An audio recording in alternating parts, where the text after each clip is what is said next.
ನಮಸ್ಕಾರ ಎಲ್ಲರಿಗೆ. ಈಗ ನೋಡಿರಿ ಮಾನ್ಸೂನಲ್ಲಿ ಯಾವ ಥರ ಆಫರ್ ಐಟಮ್ ಬಂದಿದೆ ತೋರಿಸ್ತೀನಿ ಒಂದು ಐಟಮ್ ನಿಮಗೆ.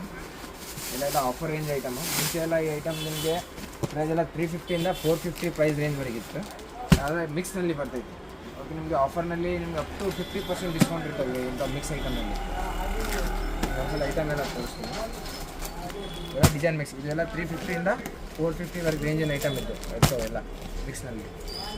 ಎಲ್ಲ ಜೈಕಾರ್ಡ್ ಬಾರ್ಡರ್ ಬರ್ತೈತಿ, ಸಾಟಿನ್ ಬಾರ್ಡರ್ ಬರ್ತೈತಿ, ಈ ಥರ ಲೈನಿಂಗ್ ಎಲ್ಲ ಬಾರ್ಡರ್ ಬರ್ತಾವೆ. ಎಲ್ಲ ನಿಮ್ಗೆ ಆಫರ್ನಲ್ಲಿ ಐಟಮ್ ಕಡಿಮೆ ಪ್ರೈಸ್ನಲ್ಲಿ ಸಿಗ್ತಾವೆ. ಒಂದ್ಸಲ ಐಟಮ್ ಎಲ್ಲ ನೋಡಿರಿ ಯಾವ ಥರ ಐಟಮ್ ಇರ್ತವೆ. ಅದೇ ಮಾರ್ಚ್ ಮೇಲೋ ಟೆಂಪಲ್ ಬಾರ್ಡ್ರ್ ಎಲ್ಲ ಮಿಕ್ಸ್ ಇರ್ತದೆ. ಎಲ್ಲ ಒಂದೇ ಥರ ಬರಲ್ಲ. ಪ್ರತಿಯೊಂದು ಬಾಕ್ಸ್ನಲ್ಲಿ ಎಲ್ಲ ಡಿಫ್ರೆಂಟ್ ಐಟಮ್ ಇರ್ತವೆ. ನೀವು ಈ ಥರ ಈಗ ಆಫರ್ನಲ್ಲಿ ನಿಮಗೆ ಈ ಥರ ನಿಮ್ಮ ಐಟಮ್ ಮನೆಯಲ್ಲಿ ಮಾರೋರು ಇರಲಿ, ಯಾವ ಅಂಗಡಿಯವ್ರು ಇರಲಿ, ನಿಮಗೆ ಮಸ್ತ್ ಬೆನಿಫಿಟ್ ಇರ್ತದೆ. ಯಾಕಂದ್ರೆ ಈಗ ಎಲ್ಲ ಮಿಕ್ಸ್ ಡಿಸೈನ್ ಇರ್ತಾವೆ. ನಿಮಗೆ ವೆರೈಟಿಯಾಗಿ ತೋರಿಸೋಕ್ಕಾಗತ್ತೆ. ಮತ್ತು ಎಲ್ಲ ಅರ್ಧ ಪ್ರೈಸ್ನೇ ಸಿಗ್ತಾವೆ. ಒಂದು ನಿಮಗೆ ಕಂಪಲ್ಸರಿ ಪೂರ್ತಿ ಶರ್ಟ್ ತೊಗೊಂಡ್ರೆ ಒಂದೇ ಡಿಸೈನ್ ಇದೆ. ಇದರೆಲ್ಲ ಮಿಕ್ಸ್ ಡಿಸೈನ್ ಇರೋ ಕಾರಣ ನಿಮಗೆ ಕಸ್ಟಮರ್ ನೀವು ವೆರೈಟಿ ತೋರಿಸ್ಬೋದು. ಮತ್ತು ರೇಟು ನಿಮ್ಗೆ ಅರ್ಧ ರೇಟಿಗೂ ಸಿಗ್ತಾವೆ. ಅದಕ್ಕೆ ಆದಷ್ಟು ಬೇಗ ನೀವು ಮಾನ್ಸೂನ್ ಸೇಲ್ನ ಆಫರ್ನ ತೊಗೊಳ್ಲಿಕ್ಕೆ ನಮ್ಮ ಅಂಗಡಿಗೆ ವಿಸಿಟ್ ಮಾಡಿ. ಯಾಕಂದರೆ ಸ್ಟಾಕ್ ಭಾಳ ಲಿಮಿಟೆಡ್ ಇದೆ. ಒಂದ್ಸಲ ಕ್ಲಿಯರ್ ಆಯಿತು ಅಂದರೆ ಆ ರೇಟ್ನಾಗೆ ಮತ್ತೊಮ್ಮೆ ಸಿಗೋಂಗಿಲ್ಲ. ಅದಕ್ಕೆ ಆದಷ್ಟು ಬೇಗ ನಮ್ಮ ಶಾಪಿಗೆ ವಿಸಿಟ್ ಮಾಡಿ ಇವೆಲ್ಲ ಆಫರ್ ಐಟಮ್ನ ತೊಗೊಳ್ಳಿ. ಧನ್ಯವಾದಗಳು.